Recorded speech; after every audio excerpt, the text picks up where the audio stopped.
Bismillah, alhamdulillah, wassalatu wassalamu ala rasulillah wa ala alihi wa sahbihi wa man walah. Wa ashhadu an la ilaha illallah wahdahu la syarikalah wa ashhadu anna muhammadan abduhu wa rasuluh, amma ba'd. Alhamdulillah, pada kesempatan ba'dal fajr hari Senin 11 November 2024 bertepatan dengan 8 Jumada 8, 9 dekat 9 Jumada al-Ula 1446 Hijriah. Kita lanjutkan kajian di Fakultas Ilmil Fiqh dari kitab Ad-Durar Al-Bahiyah fi Masailil Fiqhiyah, yang mana pada kesempatan hari ini kita masuk kepada akhir kitab shalah, babu sholatil istisqa. Maka pembahasan kita tentang sholatul istisqa. Kalimat al-istisqa dari segi ilmi sharf, dia adalah masdar dari istaqa, yastaqi istisqa, yang maknanya kalimat al-istisqa, al-istighfar dan yang lainnya. Maka di sini maknanya meminta sesuatu. Maka al-istisqa ma'ruf dengan meminta hujan. Maka salat meminta hujan. Dan ini adalah perkara yang dulu dilakukan oleh Nabi dan merupakan sunnah. Dan prakteknya bagaimana salat istisqa? Apakah seperti salat gerhana?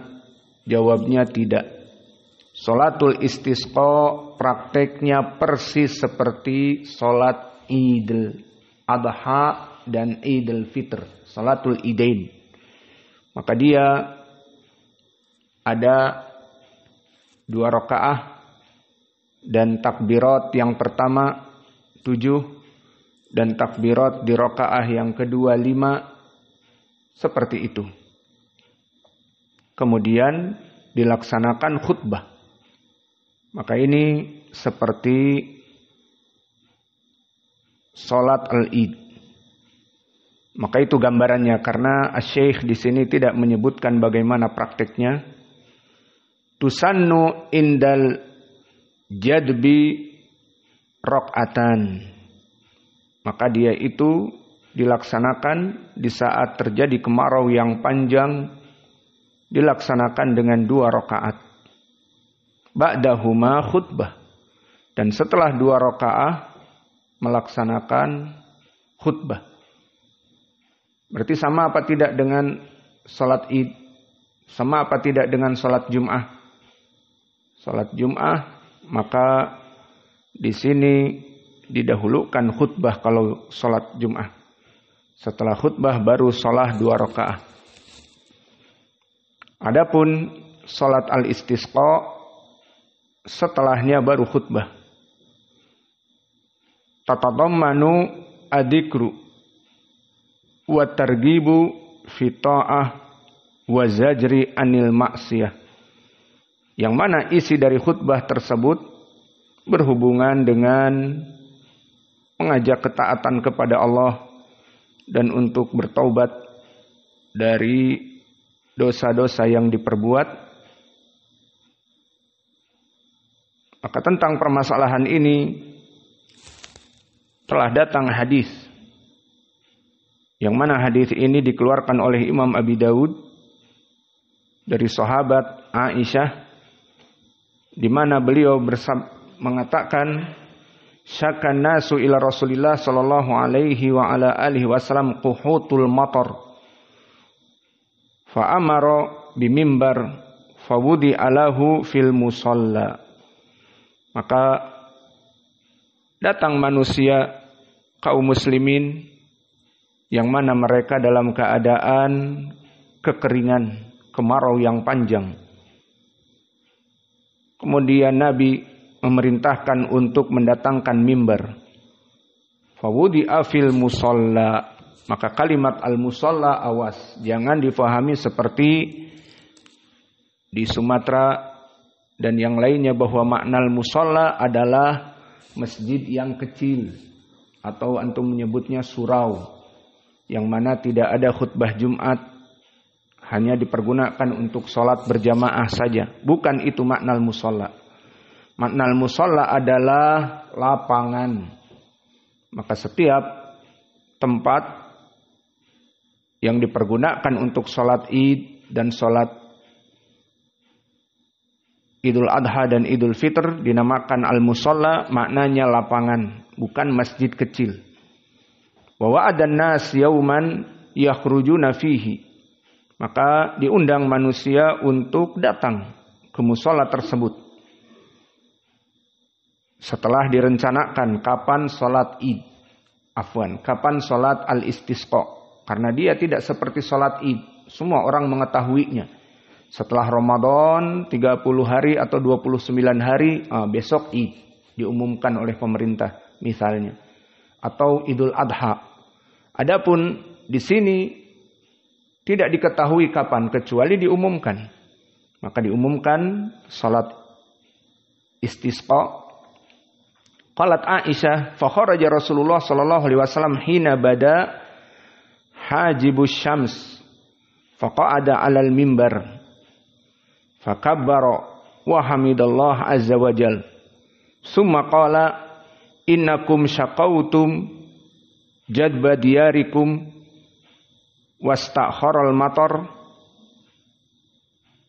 Maka setelah selesai dari salat dohirnya, maka Nabi Muhammad sallallahu alaihi wa ala alihi wasallam salat dalam keadaan seperti waktu salat Idain, dalam keadaan masuk waktu duha. Maka setelah itu Nabi naik kepada mimbar dan melaksanakan takbir wa hamidallah dan memuji Allah. Kemudian mengatakan bahwa kalian telah mengadu tentang kekeringan yang panjang ini. Wa qad amarakumullahu azza wa jal an tad'uhu. Dan Allah telah memerintahkan agar kita berdoa kepadanya. Wa wa'adakum an yastajibu lakum. An yastajiba lakum. Maka dijanjikan agar Allah itu memberikan jawaban dari diturunkan hujan kepada kalian.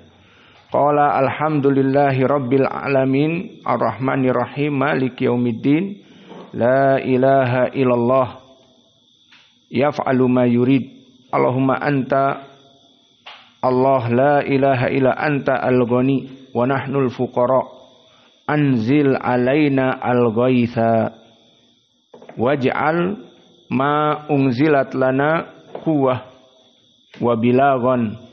wa balagon ilahin. Summa rafa'a yadayhi falam yazal fi raf'i hatta bada bayadi ibtihi. Summa hawala ilan nas dhahrahu wa qalaba aw hawla ridaahu wa huwa rafi'un yadayhi. Summa aqbala alan nas wa nazala fasla raq'atain fa ansha'allahu subhanahu fara'adat wa barraqat. Summa amtarat biidnillah. Maka setelah selesai dari salat, Nabi melaksanakan khutbah yang tadi isinya berisikan hamdillah dan juga kalimatut tauhid dan juga pengakuan bahwa kita ini hamba yang lemah dan meminta untuk hujan. Disebutkan antal goni wa nahnu fuqara, nahnul fuqara, kamu maha kaya dan kami semuanya lemah dan miskin. Anzil alainal ghaith, maka turunkanlah kepada kami al-ghaith. Dipilih kalimat al-ghaith dikarenakan di Arab itu hujan itu jenisnya banyak, tidak seperti di Indonesia hujan turun. Maka di Arab ada yang dinamakan al-ghaith. makna al-ghaits adalah hujan yang memberikan barokah. Maka dia tidak hujan badai dan dia tidak hujan yang menyebabkan berbentuk batu-batu es misalnya yang menyebabkan rumah jadi hancur. Tetapi di sini makna al-ghaits hujan yang diberkahi seperti hujan-hujan yang ada pada kita. Maka turunkanlah hujan. Kemudian disebutkan di sini bahwa Nabi mengangkat kedua tangan. Dan untuk permasalahan mengangkat kedua tangan ini telah datang hadis yang muttafaqun alaih dari Anas. Yang maknanya tidaklah Nabi SAW mengangkat kedua tangan kecuali pada sholat istisqa. Maka diangkat kedua tangannya tinggi-tinggi hatta yura bayadu ibtihi. Sampai Nabi Muhammad terlihat dari ketiaknya yang putih. Menunjukkan bahwa mengangkat tinggi-tinggi sehingga ketiaknya ini kelihatan. Berarti bagaimana? Seperti ini mengangkat tinggi-tinggi. Ya Allah, Allahumma agithna, Allahumma agithna. Meminta dari hujan. Dan dari sunnah juga di saat Nabi melaksanakan demikian, maka dia merubah posisi, membelakangi kemudian balik lagi dari ceramahnya, menghadap kepada kiblah kemudian balik lagi.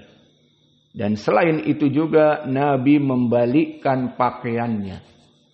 Maka di sini zahirnya pakaian tentunya wallahu a'lam bukan pakaian komis yang kita pakai atau pakaian dalam. Maka bagaimana? Menukar pakaian dalam di depan ummah. Tapi zahirnya seperti Nabi menggunakan jubah. Maka jubahnya dibalikkan. Yang tadinya di kanan kemudian di kiri dibalikkan. Jadi yang kanan di bagian kiri dan yang kiri di bagian kanan. Maka tidaklah Nabi mengangkat kedua tangannya belum diturunkan kecuali hujan telah turun. Maka kemudian Nabi mengatakan asyhadu alla ilaha illallah ala kulli syai'in qadir wa inni abdullah wa rasuluh. Maka aku bersaksi bahwa tidak ada Allah kecuali Engkau yang maha mampu atas segalanya dan aku adalah hamba-Mu dan Rasul-Nya. Maka ini adalah hadis yang hasan. Maka ini yang menjadi pendalilan tentang kaifiyah sebagian khobar dari salat al-istisqa. Wa yastakthiru al-imamu wa man ma'ahu al-istighfar wa du'a bi raf'il jadbi.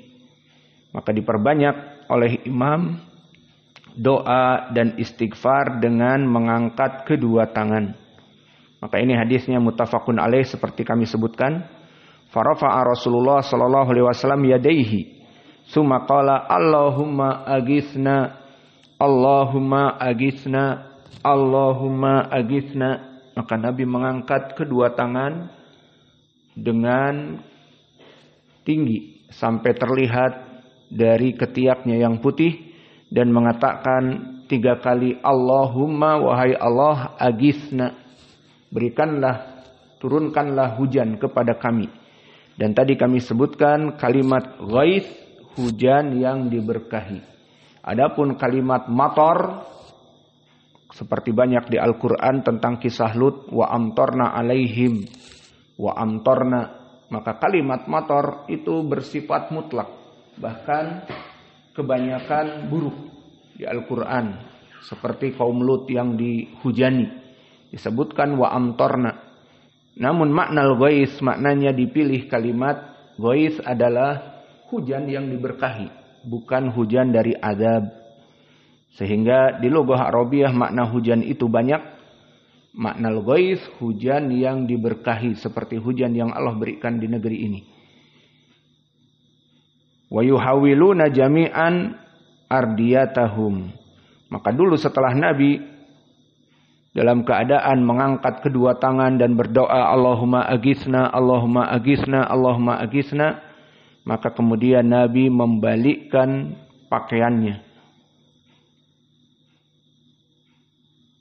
Maka para sahabat pun yuhawiluna jami'an ardiyatahum, ay man ja'ala aiman aisar wal aisar aiman,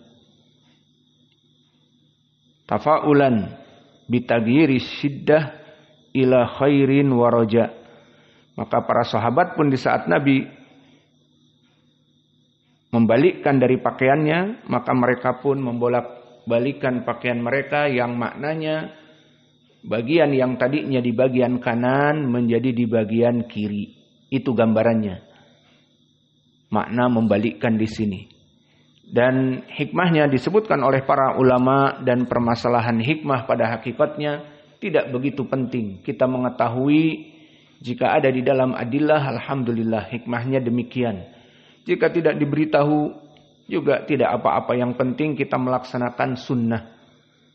Maka disebutkan dari para ulama, hikmahnya adalah tafaulan, sugesti, di mana kita di saat meminta hujan dan membolak-balikkan pakaian kita, maknanya adalah sugesti Allah akan membalikkan keadaan yang tadinya kaum muslimin dalam keadaan kekeringan yang panjang, panen tidak ada, dan hewan-hewan ternak pada mati karena tidak ada air. Dari mana?